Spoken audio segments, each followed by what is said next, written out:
Welcome back to Shovon online English school.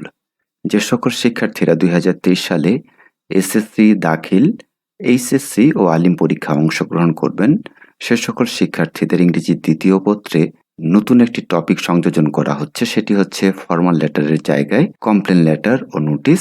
এই complain letter নিয়েই মূলত আমরা আজকে একটি ক্লাস করতে যাচ্ছি।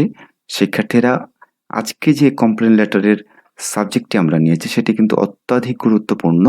যে কোনো সময় আপনাদের যে কোনো পরীক্ষায় কমন পেয়ে যাবেন। আমরা শুরুতে একটু প্রশ্নটা দেখে নিব।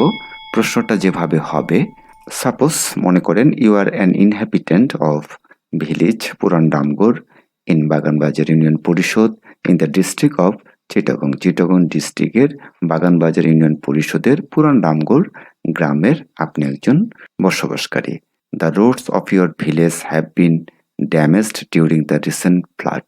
সাম্প্রতিক বন্যায় আপনার গ্রামের যে রাস্তাটি আছে এই রাস্তাটি ক্ষতিগ্রস্ত হয়েছে বা নষ্ট হয়ে গেছে।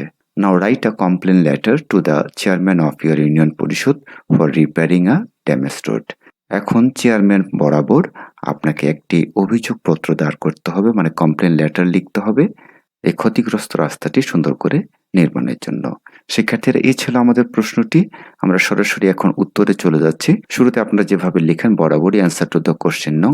এসএসসি এবং দাখিলের ক্ষেত্রে এটি 11 নম্বর প্রশ্নে থাকবে। আপনারা প্রশ্নের নাম্বারটি ঠিক এভাবে দিয়ে দিবেন। তারপরে যেদিন লিখছেন সেদিনকার তারিখ দিয়ে দিবেন। এরপরে উদ্দীপকে যদি চেয়ারম্যান বরাবর থাকে তাহলে চেয়ারম্যান লিখবেন, যদি মেয়র বরাবর থাকে তাহলে মেয়র বরাবর লিখবেন। তারপরে উদ্দীপকে যে ইউনিয়ন পরিষদের কথা বলা হবে সেটি লিখবেন, বাগানবাজার ইউনিয়ন পরিষদ অথবা সিটি কর্পোরেশন থাকলে সেটি লিখবেন। তারপরে আপনাদের থানার নাম লিখবেন, যেমন এই বাগানবাজারটি হচ্ছে ফটিকছড়ি থানা, চিটাগংয়ের। আমি এই জন্য এটা নিয়েছি, আপনারা উদ্দীপকের আলোকেই লিখবেন। এরপরে সাবজেক্টটি যেভাবে লিখবেন, complaint for repairing a damage road. এরপরে সরাসরি আপনি ডিয়ার স্যার সম্বোধন করে উত্তরটি লেখা শুরু করবেন। যেভাবে লিখবেন, on behalf of the people of the village Puran Ramgarh গ্রামের মানুষের পক্ষ থেকে I beg to state that, আমি অনুরোধ করছি যে the main road leading to Baganbazar from our village has been badly damaged by the recent flood. সাম্প্রতিক বন্যায় আমাদের গ্রাম থেকে বাগানবাজারের যে মেইন রাস্তা বা প্রধান রাস্তা সেটি বন্যার কারণে ক্ষতিগ্রস্ত হয়েছে।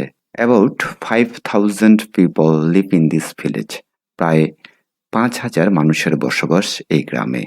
The road is full of holes and is now almost close to vehicular traffic. এই রাস্তাটি গর্তে ভরা এবং এখন এটি যানবাহন চলাচলের জন্য প্রায় বন্ধ। As a result, ফলে the villagers, especially the students of different schools and colleges, have to suffer terribly. ফলে গ্রামবাসী, বিশেষ করে বিভিন্ন স্কুল কলেজের শিক্ষার্থীদের চরম দুর্ভোগ পোহাতে হচ্ছে। এরপরে মোটামুটি আপনারা শেষে যে গদ্যটি লিখতে হয় সেটি লিখে ফেলবেন। I therefore pray and hope that you would kindly take necessary steps to repair the damage roads and remove our sufferings. পরিশেষে আমি দোয়া করি এবং আশা করি যে আপনি দয়া করে ক্ষতিগ্রস্ত রাস্তা মেরামত করতে এবং আমাদের দুর্ভোগ দূর করতে প্রয়োজনীয় পদক্ষেপ গ্রহণ করবেন। এরপরে ইয়োর্স ফেথফুলি, আপনার বিশ্বস্ত শোভন। উদ্দীপকে যদি নাম দেওয়া থাকে সেটি দিয়ে দিবেন, অথবা আপনি আপনার নিজস্ব যে কোনো নাম ব্যবহার করলেও হবে। এরপরে লিখবেন, on behalf of the people of পুরান রামগড় ফটিকছড়ি চিটাগং। চিটাগং জেলার ফটিকছড়ির পুরান রামগড় থানার মানুষের পক্ষে।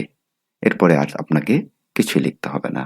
শিক্ষার্থীরা, আবারও বলছি, এই কমপ্লেন লেটারটি কিন্তু অত্যাধিক গুরুত্বপূর্ণ, যে কোনো সময় আপনাদের পরীক্ষায় চলে আসতে পারে। আর কমপ্লেন লেটার সম্পর্কিত আপনাদের যে ভীতি আছে সেটি সম্পর্কে একটি কথা বলি। আপনারা যে অ্যাপ্লিকেশনগুলো আগে পড়তেন সেই অ্যাপ্লিকেশনগুলো সবগুলোই কমপ্লেন লেটার আকারে লেখা যাবে। সুতরাং আপনাদের ভয় পাওয়ার কিছু নেই। ঠিক আমি যে ফরম্যাটটি ব্যবহার করেছি, জাস্ট আপনারা সাবজেক্টে কি করতেন, এখানে application for the repairing damage road লিখতেন। এই ক্ষেত্রে অ্যাপ্লিকেশনের পরিবর্তে আপনি শুধু লিখবেন কমপ্লেন্ট, তাহলে কিন্তু আপনার কমপ্লেন লেটারটি হয়ে যাবে। শিক্ষার্থীরা, আশা রাখি আপনাদের কাছে অনেক বেশি সহজ হয়ে গেছে আগের থেকে।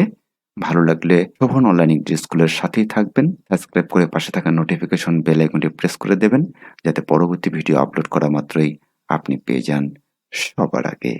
Thank you for watching this video. আল্লাহ হাফেজ।